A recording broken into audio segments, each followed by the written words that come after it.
Imagine a woman in dark sunglasses sitting before a judge. She doesn't speak.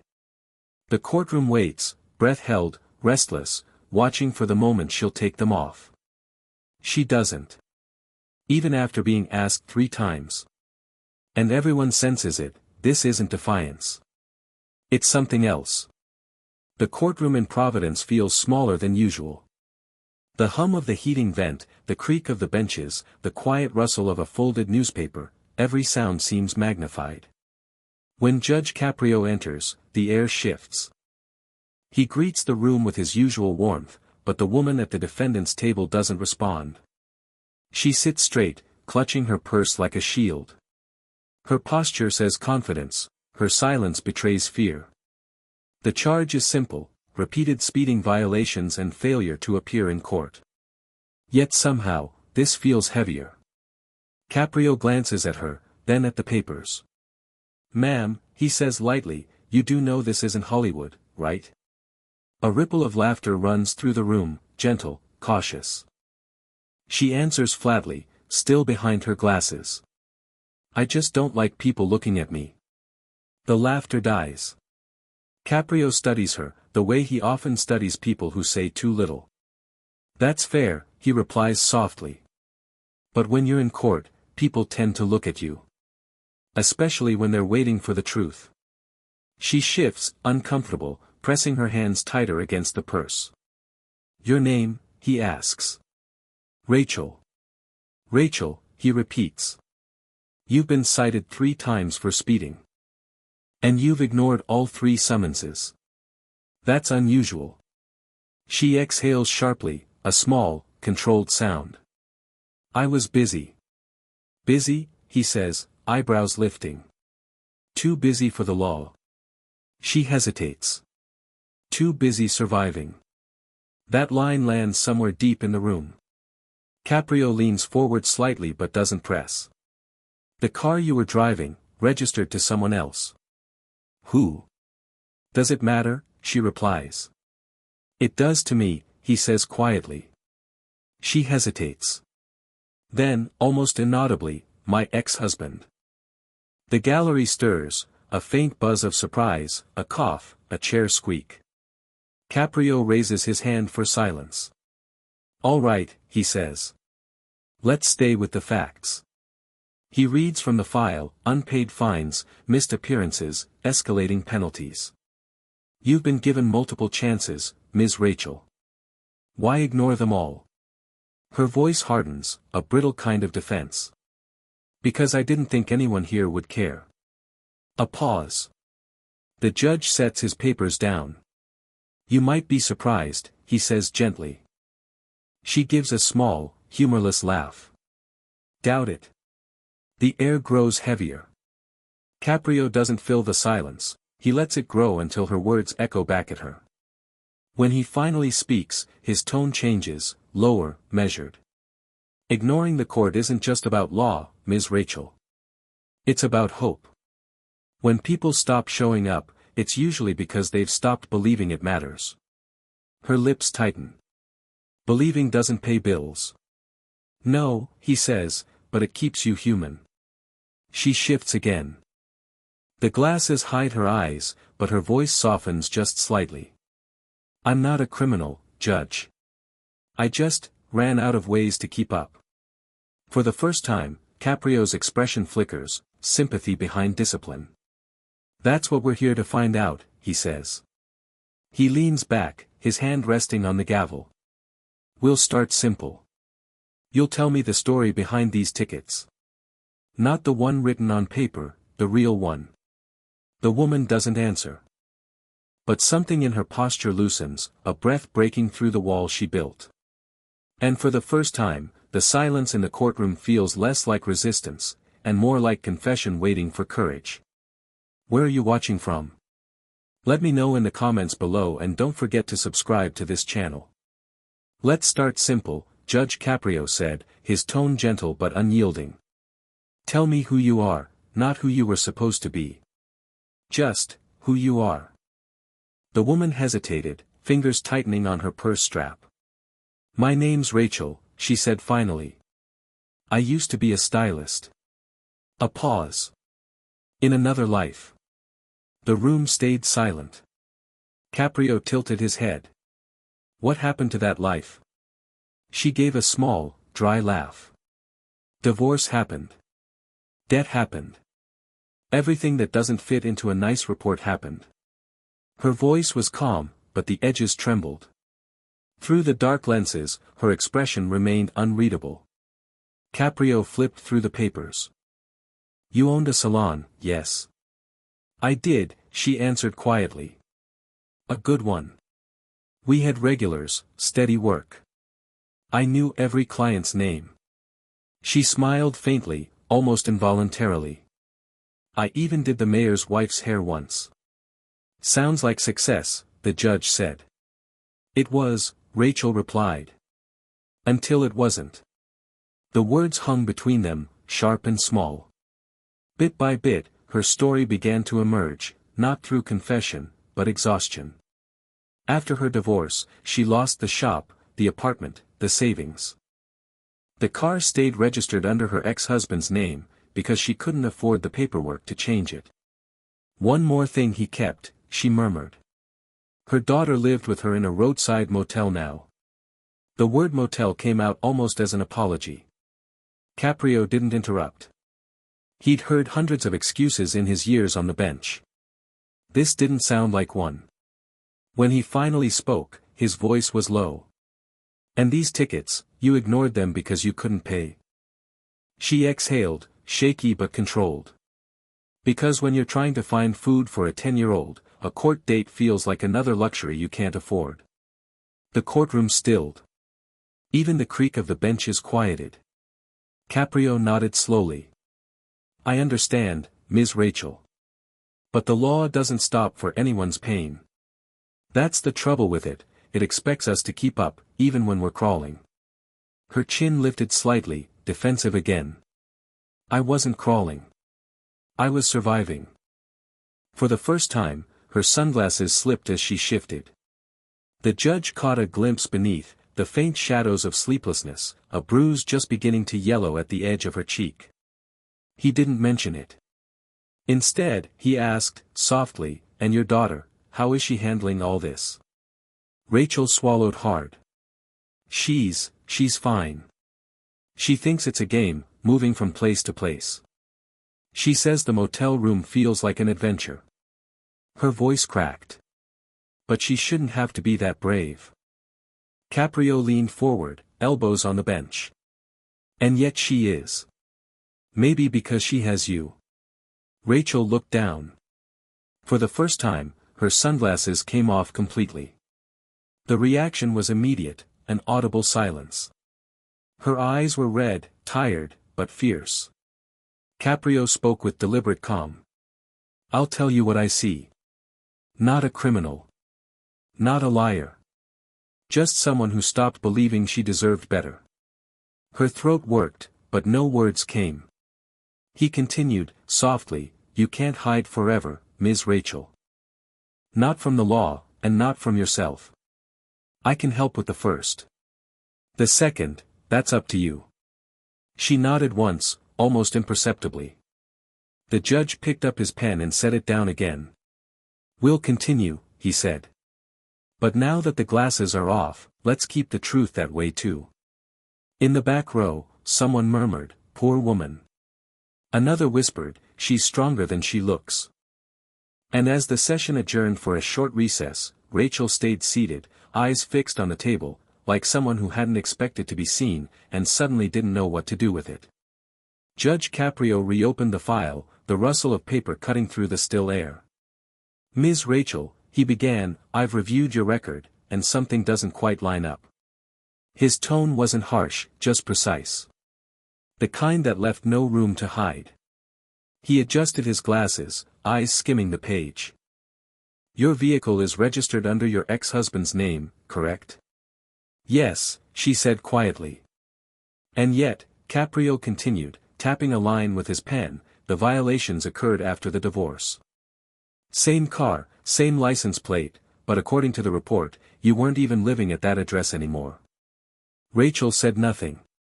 The judge leaned back slightly. So, Who was behind the wheel? The silence stretched.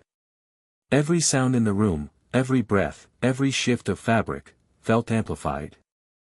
When she finally spoke, her voice was low. He was her ex-husband. Caprio's pen paused midair. You're saying your ex committed these violations with the car still in your name? She nodded once. He knew it was still registered to me. He said he'd take care of it. He took care of it all right. The audience stirred, a quiet buzz of disapproval rippling across the benches. Caprio's tone hardened slightly. And you let him? Rachel's jaw tightened. I didn't let him. I didn't have a choice. He knew I couldn't afford another car. I thought if I kept my head down, he'd eventually stop. He studied her for a long moment. You thought silence would buy peace. She didn't respond, but the flicker in her expression answered for her. Caprio closed the file gently. Ms. Rachel, I've sat on this bench long enough to know when someone's hiding more than a traffic story. His voice softened, but the edge of authority remained. What aren't you telling me? Her eyes dropped to her hands. The knuckles were white from the pressure of holding her purse. You wouldn't believe me.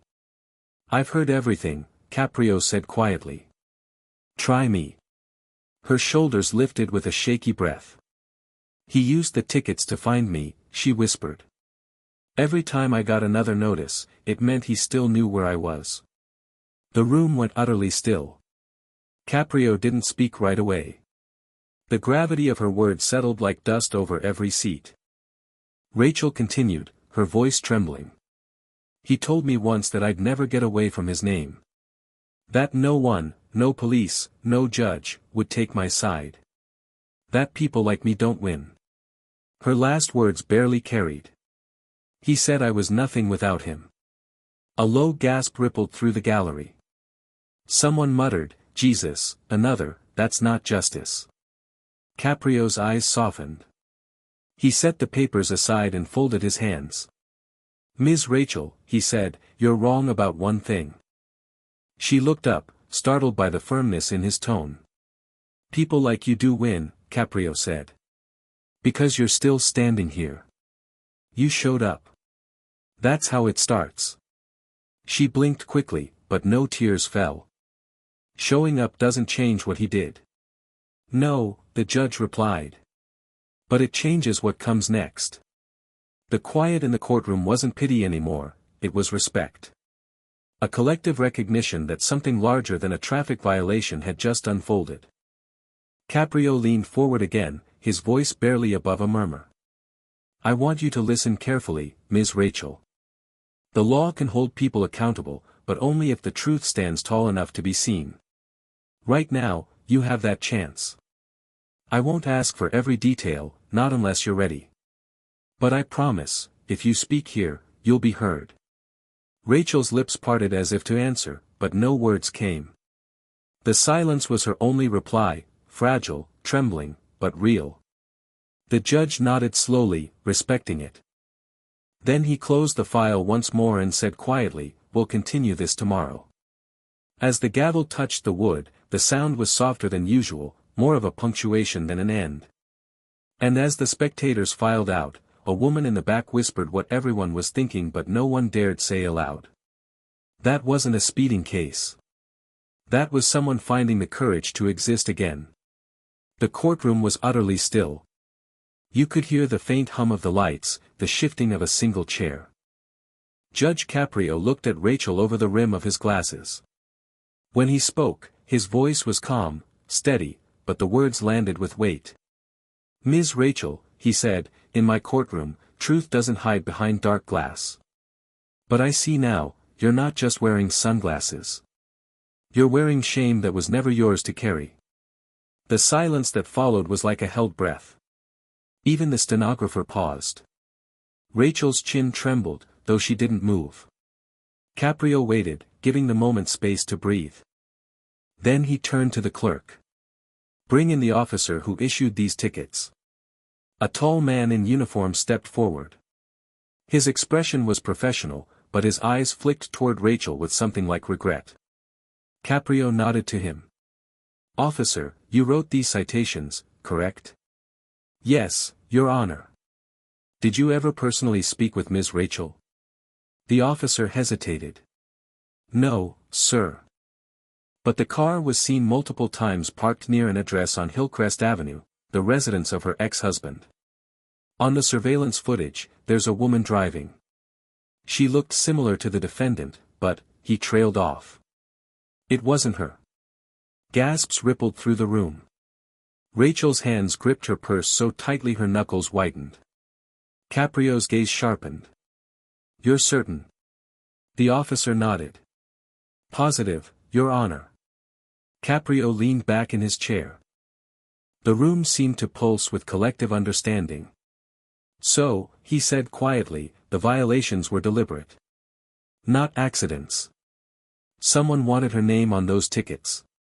Rachel's lips parted, but no sound came. Her shoulders began to shake. Not loud sobs, just silent tears tracing down her face.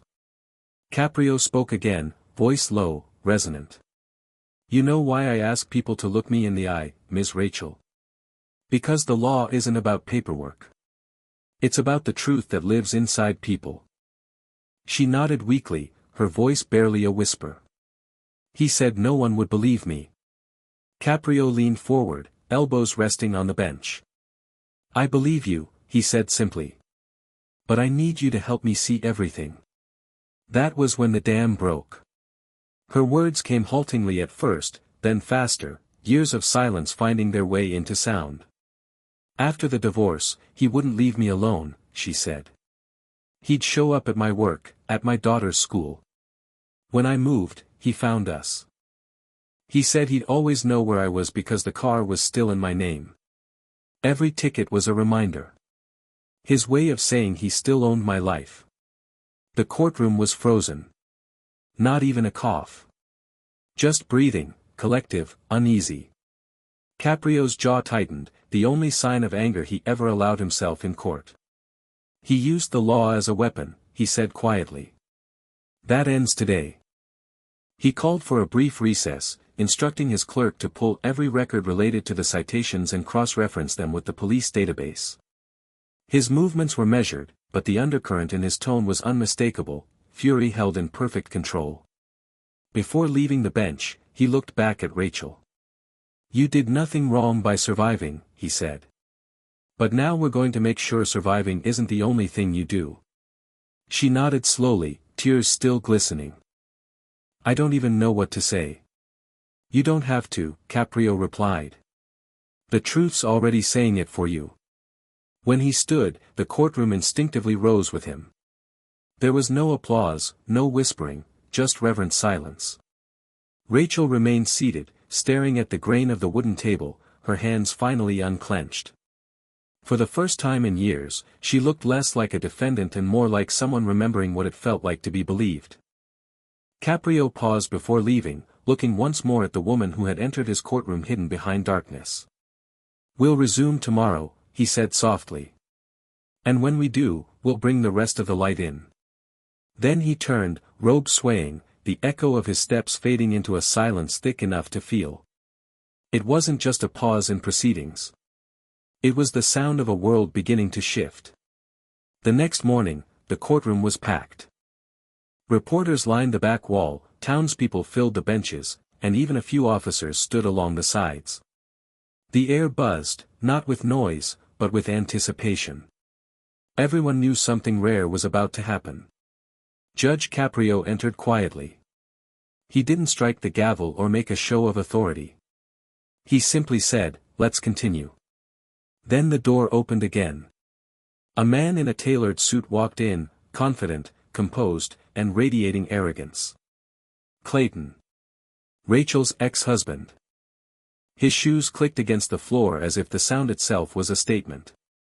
He smiled faintly at the crowd before taking his seat beside his attorney. Rachel sat just a few feet away, hands folded, eyes steady but tired.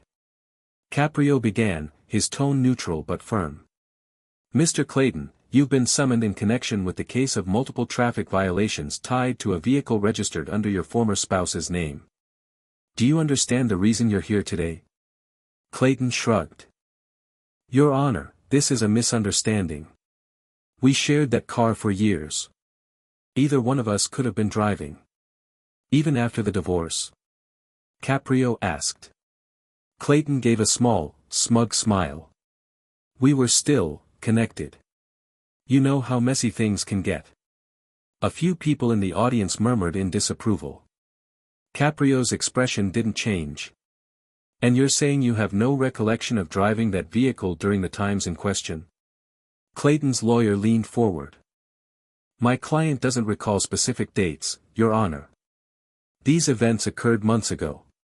Caprio nodded slowly, then gestured to the clerk. Play the footage. The screens on either side of the courtroom flickered to life. The video showed a car rolling through a red light, the driver clearly visible. It paused, frame frozen on Clayton's face. The reaction was instant. A low rumble of voices swept through the room. Clayton's smirk faltered.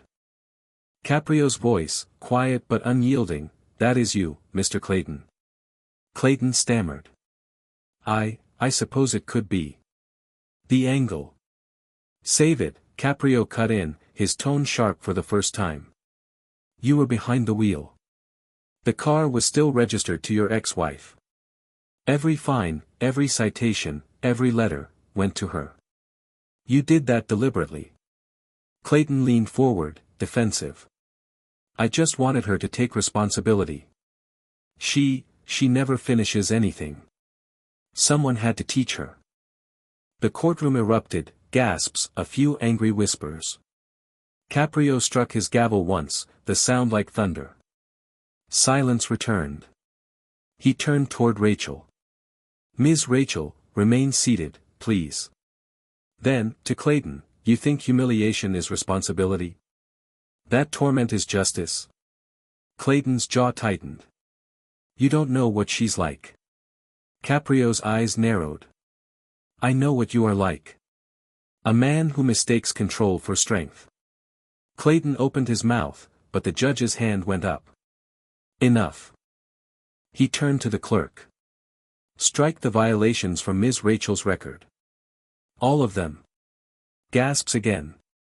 Then, measured and deliberate, Caprio continued, refer the documentation to the Providence Police Department for investigation under harassment statutes. And ensure this court provides Ms. Rachel access to the Women's Economic Renewal Program. Rachel looked up, startled. It's a community initiative, Caprio explained gently. For women rebuilding after loss or abuse. You qualify, MS. Rachel, not because of what you've suffered, but because of what you endured. The room fell completely silent again. Clayton tried to interrupt. This is ridiculous. Caprio's voice cut through like glass. Mr. Clayton, you may remain silent or face contempt. I strongly recommend the first option. For once, the man who'd always spoken too much said nothing. Rachel's shoulders trembled. Not from fear, but release. Caprio leaned forward, hands folded. His tone softened. You see, Mr. Clayton, real responsibility isn't punishing the weak. It's protecting them. You failed that test. He looked back to Rachel. And you, Ms. Rachel, you passed it the moment you walked in here. The crowd erupted in quiet applause, restrained but full of feeling. Caprio lifted his hand slightly, signaling calm. Don't applaud me, he said softly. Applaud her. She's the one who had the courage to stop running. Rachel turned toward the judge, eyes wet but steady. For the first time, she didn't look like a defendant or a victim. She looked free. As the gavel struck, the sound wasn't an end, it was a beginning. In that small courtroom, justice didn't just correct a record. It rewrote a life. Weeks later, the courtroom was quieter than usual. The familiar creak of wooden benches echoed softly as Judge Caprio entered, not for a case, but to deliver closing remarks to a group of volunteers. His tone was reflective, almost intimate. There are cases you close, he said, and there are stories that stay with you. Some verdicts echo long after the gavel falls. He paused, letting the weight of those words settle. Then the door at the back of the room opened. Rachel stepped inside. No sunglasses. No trembling hands. Just a calm, steady presence that drew every eye toward her. Caprio's face softened with surprise, and something like pride. "Ms. Rachel," he said, rising slightly. "Back so soon?" She smiled faintly. "Not as a defendant this time, Your Honor. As a volunteer." The room stirred. She explained that she'd joined a new outreach program, one Caprio himself had helped create after her hearing. It offered support for women rebuilding their lives after abuse, a place where they could learn skills, manage finances, and, most importantly, be seen. Caprio gestured toward the empty front row. "You've turned courage into purpose. That's rarer than justice itself." Rachel shook her head gently. "No, Judge. You just gave me permission to stop hiding." He smiled. "I only reminded you that the truth was already strong enough." She reached into her bag and pulled out a small box. Inside, an elegant keychain shaped like a pair of tiny sunglasses. "A reminder," she said quietly, "that sometimes people wear darkness because they've forgotten what light feels like." Caprio looked down at the token, then back at her. "And now?" "Now," she said, "I run a salon again. Small, but mine. Every woman I hire has been through something like me. We fix hair, but mostly, we fix confidence." The judge chuckled softly. "Then you're in the same business I am."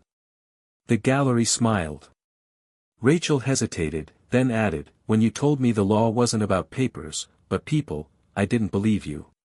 Now I do." He nodded slowly. "The law is the frame. Justice is the picture inside it." They stood in silence for a moment, two people bound not by the rules of court, but by shared understanding. Then Caprio said, with that quiet grace that had made him beloved far beyond providence, "Sometimes justice doesn't arrive in black and white. It comes in color, the color of forgiveness, courage, and starting over." Rachel's eyes glistened. "You helped me see that." He smiled again, setting the little sunglasses on his bench. "No, Ms. Rachel. You did that yourself." The camera of life seemed to pull back, the light in the courtroom growing warmer, softer. As she turned to leave, Caprio's voice followed her, "One more thing." She stopped at the door. "You were never the one on trial," he said. "You were just waiting for someone to remind you that you were innocent all along." Rachel's smile trembled, but it held. And when she stepped outside into the sun, she didn't reach for her glasses. For the first time in years, she didn't need them.